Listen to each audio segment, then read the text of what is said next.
going on? I'm Ryan. I'm Chris. And we're a married couple that loves to travel in our van. And we're going to be producing a little video, so if you've just found our YouTube channel, hey, welcome. Really, this channel was just started so that we could post our vacation videos for friends and family. But because we travel in a van, we also give some details about how we travel in a van. And we're just about to embark on a trip to Florida. It's New Year's Day today. Happy New Year's, by the way. It's New Year's Day 2019. And we're going to be heading back down to Florida in a couple of weeks in our van. And I thought it'd be cool to do a video on, to help other people on kind of how we travel in a van, because we do it a little bit differently. We don't live in our van. We're in a home right now. We have a house. We have careers and all that kind of stuff. So we thought we'd sort of talk about what it's like to be a part-time van lifer. And there's a bit of a difference between that and RVing. But first of all, let's introduce ourselves a bit more. So like I said, I'm Ryan. I am a professional dog trainer and I run my own business. I am a ghetto architect, and I also run my own business.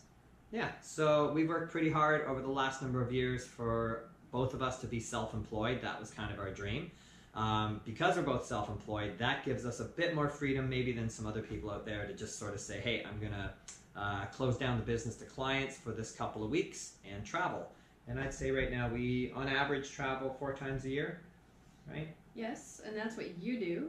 Thank you for not saying what I do. I work while we're away. I don't shut my business down because I can work in the van wherever we are. Yeah, so... so it allows us to at least kind of bring in a bit of an income while we travel through me. Yeah, I basically close to clients and boarding and things like that, but I'm still answering emails and doing some stuff on the road. So you're never really completely closed when you run your own business. We both make, I would say, like a pretty median sort of blue-collar income. We don't have kids, we just have our 3 dogs. So I would say, because we don't have kids and we earn decent livings, this is fairly affordable for us to do. But the whole point behind getting our van in the beginning was it's a cheap way to travel, and that's what we were looking for. We like to take quick little vacations, and the van was an easy way to do that. Wouldn't you agree? Mm-hmm. So, because we thought we'd answer a couple of questions in this video that we've had that we had to do a lot of research to find. So number one is always, what the hell are these people doing for a living that they can just travel nonstop? So a lot of the people that are living the van life, like full on living in a van, most of them have sort of online type jobs, writing blogs, stock market, journalists, photographers, that kind of stuff. Just the sort of stuff that you don't need to be tied to a home base for. And I think that's probably a pretty small percentage of the population out there. Fair to say? Mm-hmm. There's a lot of people that live in their van. They just save up and then live in their van for a year. Yep. So we've certainly seen people on YouTube that like live in a city in their van and just kind of move around, and they're using it to save money. So that's out there too. We just like to travel in our van because it's more convenient, it's easier, it saves time on setting up tents and things like that. So for us, we're part-time van lifers. You want to tell them how we got Stevie in the beginning? No, that's your story. Well, fair enough then. So the short version is we used to travel for a couple of years when we first got married in our little Honda Fit, and we packed this thing full of all the gear we needed, rock climbing gear, paddle boards, bikes, all kinds of stuff, and we'd have this thing rammed full. And we traveled in that for a number of years, and we would book campgrounds, and we'd set up our backcountry camping 2-person tent. And it was going okay, but you waste a lot of time. You spend a lot of time setting up camp, taking down camp, pulling everything out of the car to cook meals, keeping things in the cooler. Not to mention, like, when it's raining, it fucking sucks. Yeah, big time. And one of the last trips we took in that style, we were at a campground down in South Carolina for a cycling trip. And North Carolina, by the way. oh yeah, it was North Carolina. And we're hanging our tent and sleeping bags and all that stuff up to dry because it had just been pouring rain and everything got soaked. And a little pop-up trailer backed in next to us at the next campground. They were set up and relaxing in their lounge chairs in 5 minutes, and I just went, that's the way to do it. If we're going to be doing trips this way just to save money, that's the way to do it. Long story short, we looked for a pop-up trailer, and a friend of a friend of a friend, so to speak, was selling a camper van. They offered to let us take it for a test ride. The rest is history, and we ended up with Stevie.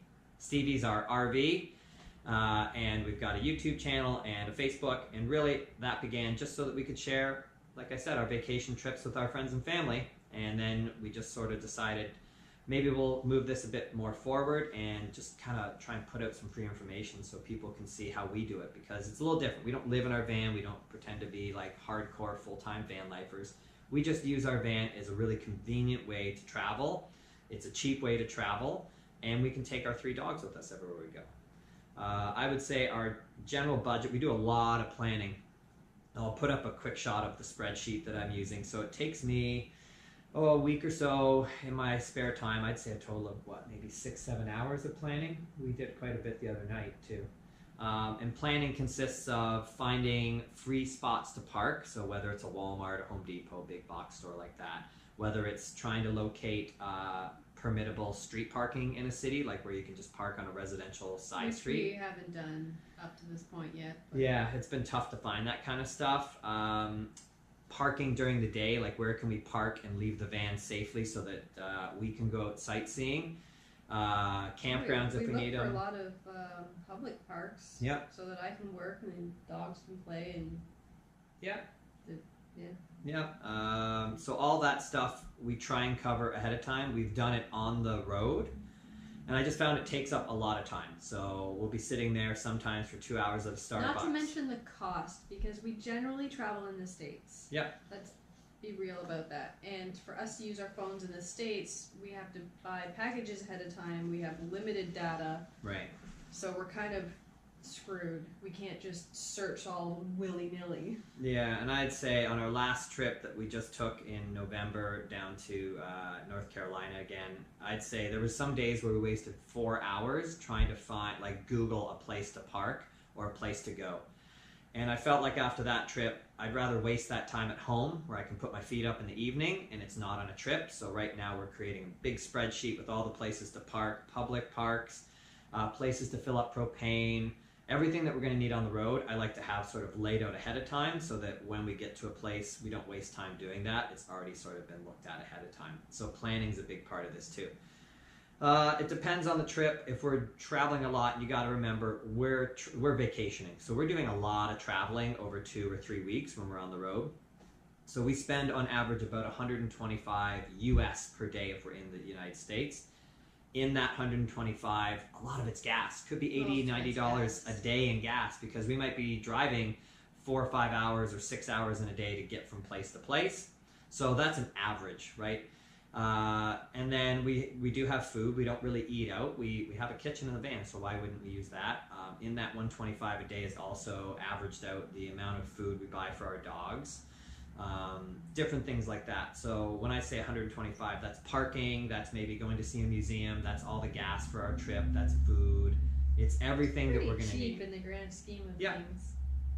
If like this trip, we're just going straight to Florida, so if we're staying in, say, Miami for 4 days, well, we might only spend $25, $30 a day on food, maybe $10 here or there on parking or something, so we're not spending that kind of money. But the 2-day drive down, we might have spent like $300 in gas to drive. So, more than that. So it's an average, but generally speaking, without gas, we could probably survive on around $50 a day while we're traveling, because we don't have hotel or accommodation expense.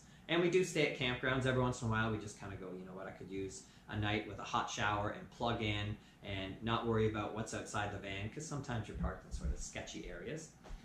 In a bit, we're going to show our van now. So we do have a Road Trek Popular 190. It's built on a Dodge Ram 3500 chassis. It's a 2000, so it's an older vehicle. It's in great shape still, but you know, some of the expenses on the road could be repair costs, which have popped up. Pretty much every trip there's been some kind of repair cost, at least an oil change. Yeah. Usually the van needs a bit of repair no matter what. Yeah, so all these things you got to factor in when you're traveling in a van. Whether it's taking it to get the differential replaced or fixing a window. Yeah. Yeah, there's always something. So the other thing is when, you know, we're not in vacation mode. We're not putting our feet up at a resort and drinking margaritas all day. So there's always something to do. In our videos, you see shots of us cleaning the van, doing little repairs, putting some sealant on something that's leaking. Like, there's always something to do. So that takes up a little bit of your vacation time too. We also need to do laundry on the road and all the regular kind of things when you're gone for 3 weeks, right? So there's a lot of stuff outside of just putting your feet up and enjoying it. For me, though, I absolutely love road tripping. I was a pro skateboarder for a lot of years, and I just sort of fell in love with traveling on the road. I know you've done tons of road trips with your family too, so I love the drive. So for me, flying somewhere is not as much fun. I really like the drive and seeing the country as we go by and kind of meandering through these small towns and things like that. But that's about it. So hopefully we've answered a few questions on how we afford to do this, how we take the time off to do this, because we're kind of in a unique spot being self-employed. And if you follow our journey, when we head down in a couple weeks, I'll post this video basically just before we start to get into our travel videos. But if you follow our journey down, the focus of this next trip is going to kind of be how we do this, how we travel, what it looks like day to day when we're traveling. Kind of, you can see how much free time we have versus how much time Chris is working on the road. I'm usually taking care of the dogs during that time. And then we try and obviously share some cool shots of the places we're at so you can kind of get a feel of what it's like to travel with us. So come along on our trip down to Florida for 2019 here in the winter where we can escape. Or not. Why wouldn't they want to come for the trip? I don't know. That's the best part. All right. We'll see you on the road.